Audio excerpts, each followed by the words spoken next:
Muy bien, seguimos entonces en Avenida Refugio, 4 y 8 minutos, estamos aquí hasta las 5 de la tarde, haciéndote el aguante, que decimos siempre, refugiándote hasta las 5, en la 92.3, también en Gigaret, en el canal 20, si no, también nos buscas en el portal Chaco Día por Día y nos ves o nos escuchas online. Estamos en Face, también posteando Avenida Refugio, nos encontrás, y si no, en Instagram, @Ciudad Televisión. El 3624 81 1234 es para que nos mandes algún WhatsApp, porque ahora, por ejemplo, tenemos una visita que tiene que ver con esto de prepararnos para el día de mañana, que es el 25 de mayo. Ya tenemos las recetas gastronómicas. Ya tenemos las recetas. Parte ya está. Exactamente. Y ahora el prepararnos también a nivel conocimiento, a nivel, en realidad también refrescar nuestra memoria, ¿no? De eso se trata también, cuando lo tenemos aquí al profe Eduardo Barreto, historiador, conocido por muchos aquí en la zona, y bueno, que nos cuente un poco también, como para que nos preparemos en este sentido ambientalmente, respecto de esta fecha para todos sentidos también, ¿no? ¿Qué tal? Buenas tardes, Eduardo. Buenas tardes. ¿Cómo le va, a todos? profe? Bien. Hemos tenido esta semana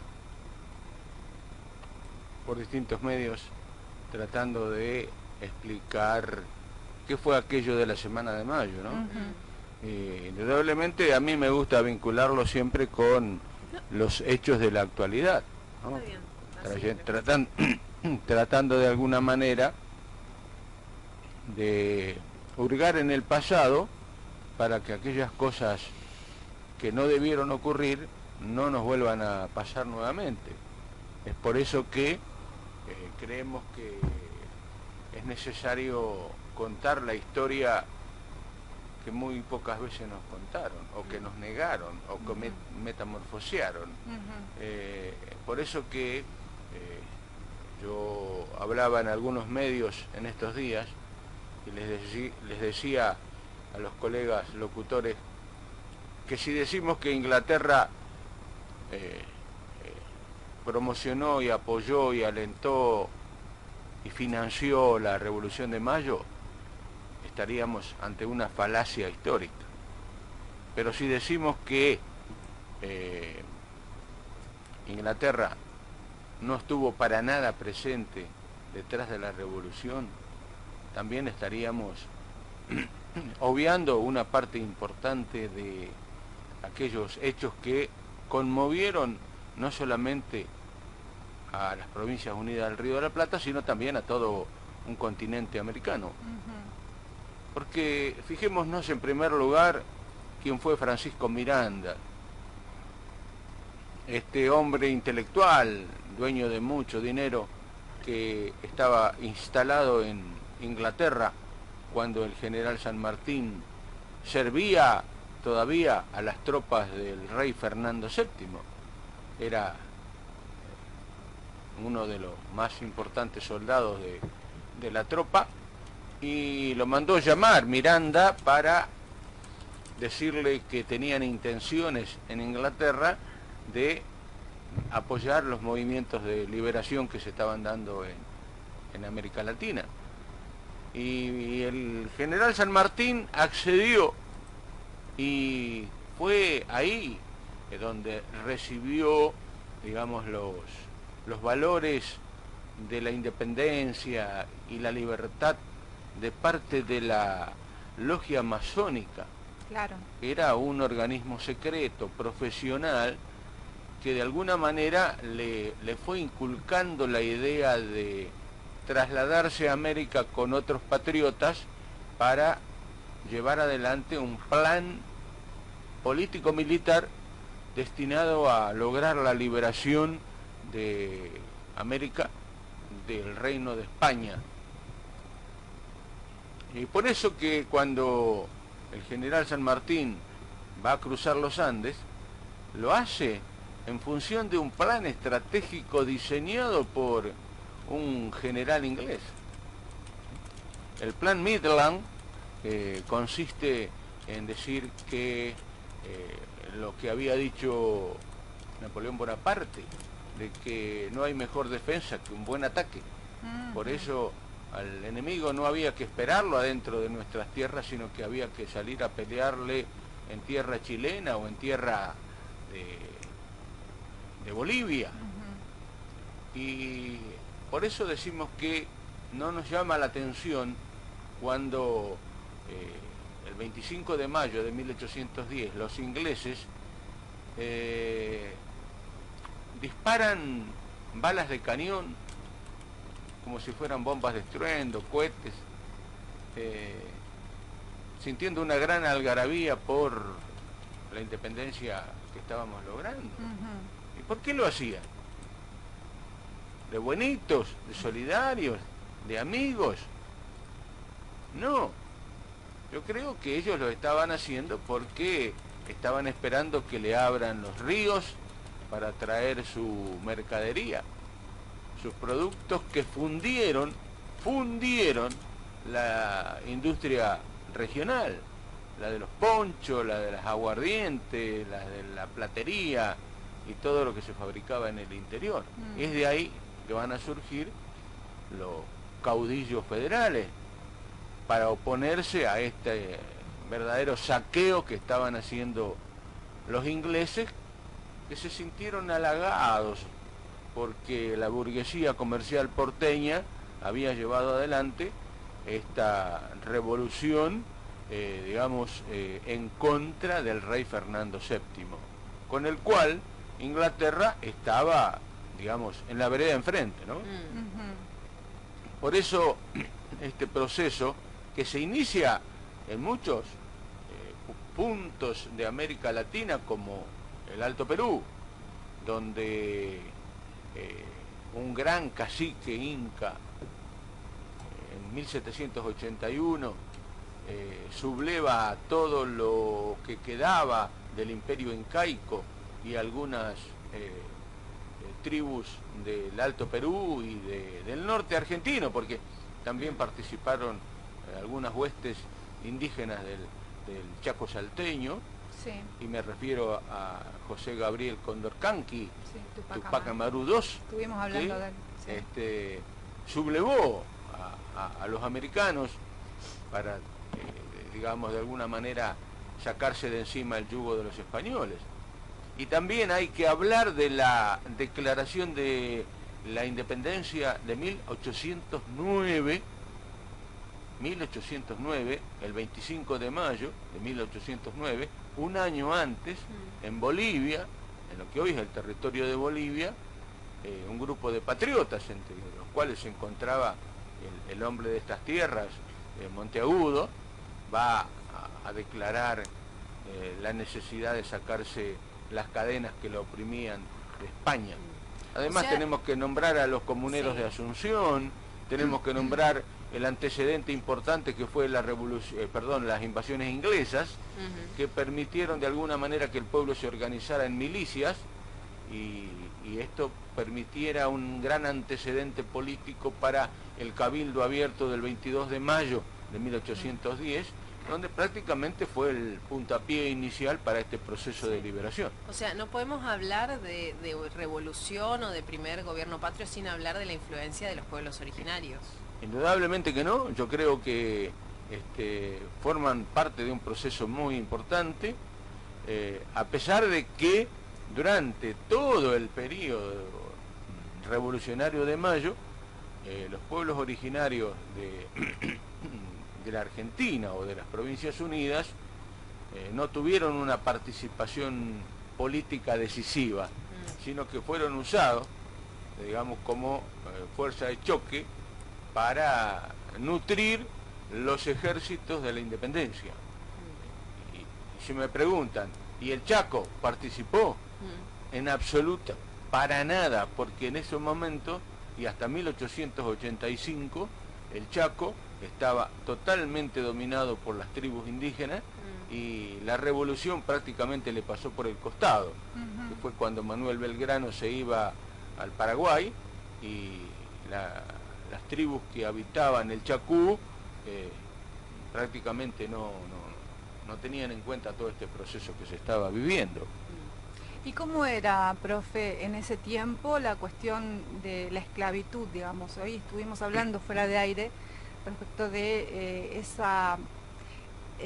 ese imaginario que se creó en la historia y que lo replicamos todos los años en las escuelas, por ejemplo, ¿no? Claro, porque aparece la negrita que vende pasteles.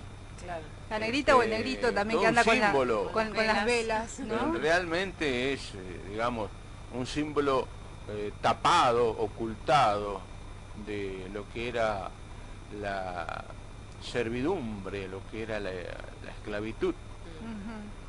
La Argentina no fue nunca un centro de esclavitud masivo, como lo fueron los pueblos del Caribe o el Brasil, porque acá no había, digamos, una tarea como para que el negro se desempeñara.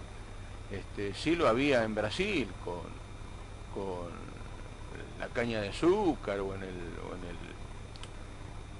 trópico, ¿no? Con los cultivos, o en el Alto Perú con los mineros, pero de todas maneras acá había gente que se dedicaba a traer algunos negros que eran utilizados en las chacras, eran utilizados en las estancias para trabajar en algunas tareas domésticas. Uno de los principales negreros que tuvo el país fue el fundador de la familia Martínez de Hoz. Ah, mira. Que en el año 1811 tenía un local en la plaza donde procedía a vender las familias de negros que le traían muchas veces desde el Portugal a través de los brasileros vía Uruguay y de ahí a las plazas céntricas de Buenos Aires, donde... ¿Y quiénes los compraban a los fundamentalmente las clases dominantes, las clases altas, hasta que se va a empezar a hacer el mayor negocio todavía con el indígena, porque el indígena prácticamente le salía gratis, en cambio al negro había que comprarlo de acuerdo a las condiciones físicas que traía. Si traía familia salía más barato, si era un hombre ágil y joven y tenía dientes, valía otro precio, es decir, eran, digamos, símbolos de lo que era la esclavitud en el Caribe, o lo que era la esclavitud portuguesa realizada en el Brasil. Podemos decir entonces que la Revolución de Mayo fue, si se quiere, una independencia para algunos, porque los que vivían acá, tanto negros, negras y originarios, no les cayó, digamos, la revolución. Comienza a visualizarse un proceso de independencia con la Asamblea del año 13, donde se declara la libertad de vientres. Pero ¿qué ocurre? Que en ese momento, antes de eso, muchos negros huían hacia el Uruguay o huían hacia el Brasil para tratar de sacarse de encima las ligaduras que lo unían a los traficantes. ¿Y la libertad de vientre cómo era? La libertad de vientre era para los hijos de negros nacidos a partir de 1813. Claro, y los anteriores entonces... Los anteriores quedaban como esclavos. Claro. Pero, ¿qué ocurría? Que muchas familias de negros se venían con sus hijos a través de los ríos Uruguay y de los ríos de la Mesopotamia, se venían a vivir a lo que eran las Provincias Unidas, para que una vez que pisaban el territorio de las mismas, fueran declarados libertad, ¿no? Por eso que los negros tuvieron un papel importante, porque una vez que llegaban acá, a partir de 1811, van a ser carne de cañón de los ejércitos que salían a combatir a los españoles. Y muchos de ellos murieron cruzando la cordillera, porque el clima frío no lo podían tolerar, y muchos murieron después en la tristemente célebre guerra de la Triple Alianza en el Paraguay, cuando se unieron Brasil, Uruguay y Argentina contra el pueblo paraguayo. Ahí los negros prácticamente van a ir desapareciendo. Solamente queda un reducto por ahí en Corriente, ¿no? Sí, en el Cambacuá. Entonces es erróneo esta idea que se tiene en los actos, o lo que vemos por lo general de los negros vendiendo pastelitos, empanadas en la plaza pública. Y con velas. alegría. ¿Es erróneo eso? No, se no, vendían. lo había porque los padres formaban parte de la servidumbre. Sí. Del... ¿Y para quiénes vendían? Y ¿Para ellos vendían mismos? para los No. patrones, no para ellos precisamente. Para ¿no? sus amos Para sería. sus amos. En Por realidad. eso que habría que decirlo todo, ¿no? Es decir, Claro. la negrita pastelera, el negrito que prende los faroles, las velas, farolero claro. o Sí. el aguatero, O el eran aguatero. por lo general gente de color, pero no dicen este chico era esclavo, Claro. ya sea de los criollos, de los aburguesados, comerciantes del Río de la Plata, o de algún comerciante español que todavía estaba radicado en el territorio, ¿no? Por eso Claro. me parece que Es importante rever la historia, ¿no? Claro, Hacer este es lo que iba a decir, revisionismo. ¿no? por Si eso la historia la precisamente, escriben ¿no? los que ganan, Yo eso creo quiere decir que hay otra historia de ese que lado. la otra historia que nosotros comenzamos a escribir y a hablar hace 20 años acá en el Chaco, creo que está marcando todo un antecedente, porque de alguna manera tengo que reconocerlo, no son muchos los que se animan a decir algunas cosas acerca de los que la historia oficial considera patriotas, ¿no? Claro. Es decir, Bernardino Rivadavia, realzado como un gran patriota, y sin embargo fue uno de los más grandes traidores que tuvo la emancipación nacional.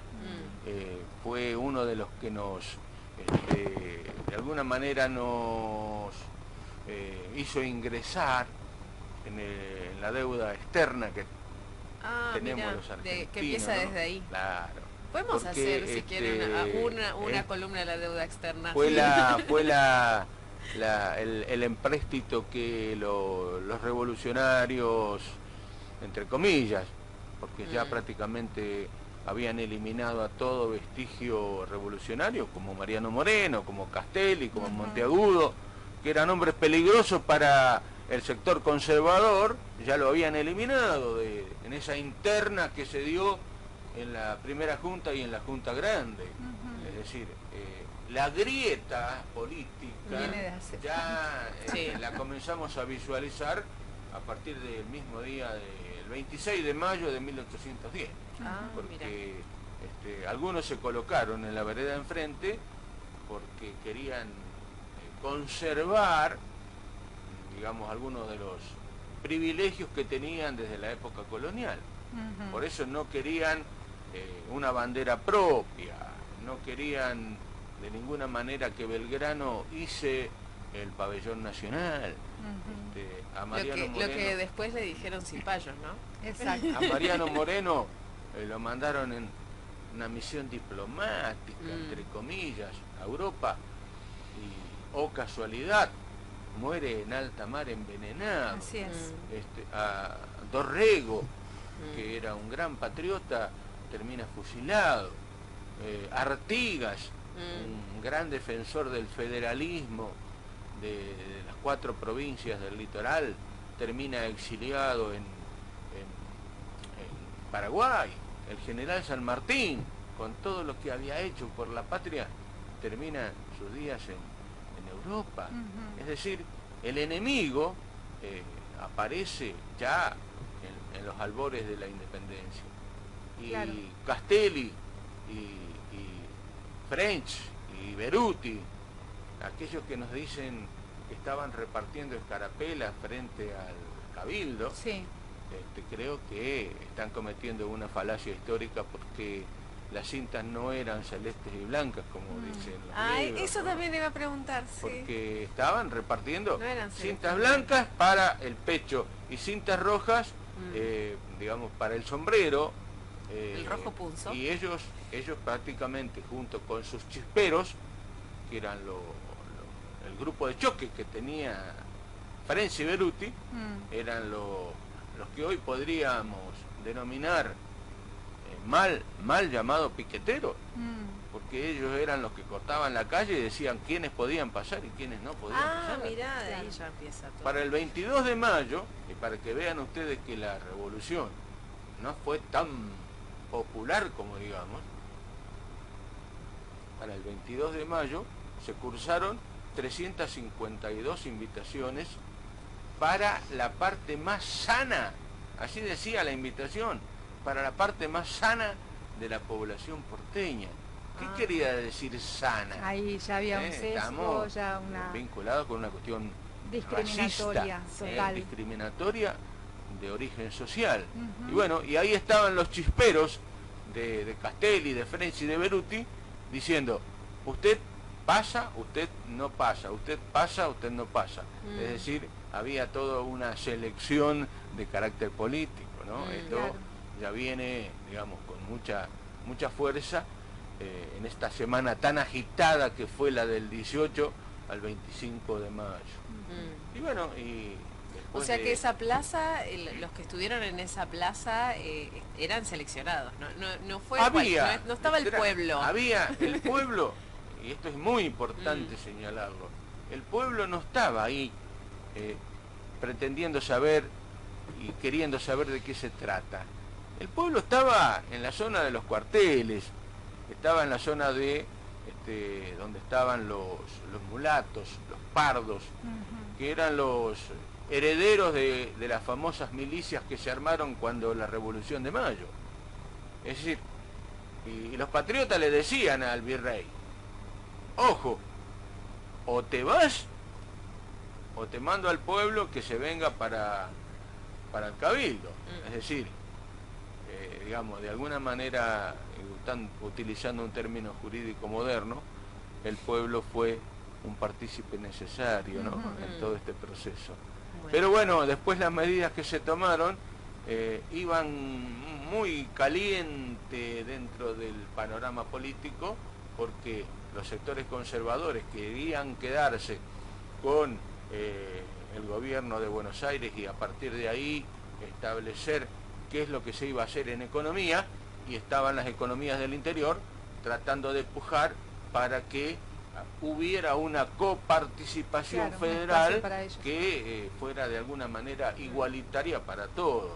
Y esto fue lo que nos llevó a tener estas sangrientas y cruentas guerras civiles en la Argentina hasta prácticamente 1862, ¿no? Es decir, a poquito de andar, la revolución ya entró en una guerra civil entre nosotros. Profe, le agradecemos muchísimo, como siempre, todo lo que nos enseña y bueno, para la próxima, a ver qué es lo que podemos llegar a tener. Correcto, a mí nunca me gusta andar adelantando demasiado, bueno, pero muy bien. Creo Sorpresa. que vamos a seguir con el proceso del territorio chaqueño, en la época en que ya prácticamente lo pusieron como objetivo para tratar de dominarlo y ampliar la frontera agropecuaria a los efectos de sacar el quebracho colorado y el algodón y poder venderlo al gran imperio británico, a su majestad británica, a la que algunos de los patriotas que hoy aparecen en los libros de historia le querían entregar estas tierras, ¿no? Bueno. Y fueron a la cárcel por alta traición a la patria. Y esto tampoco se dice en los libros. Bueno. Los congresales de Tucumán terminaron en cana, pero después, por ayuda de uno, por ayuda de otros, por problemas de jurisdicción, si le compete jugarlo a él o a este tribunal, los liberaron y prácticamente no quedó nada de aquello. Un placer como gracias. siempre, profe. Gracias.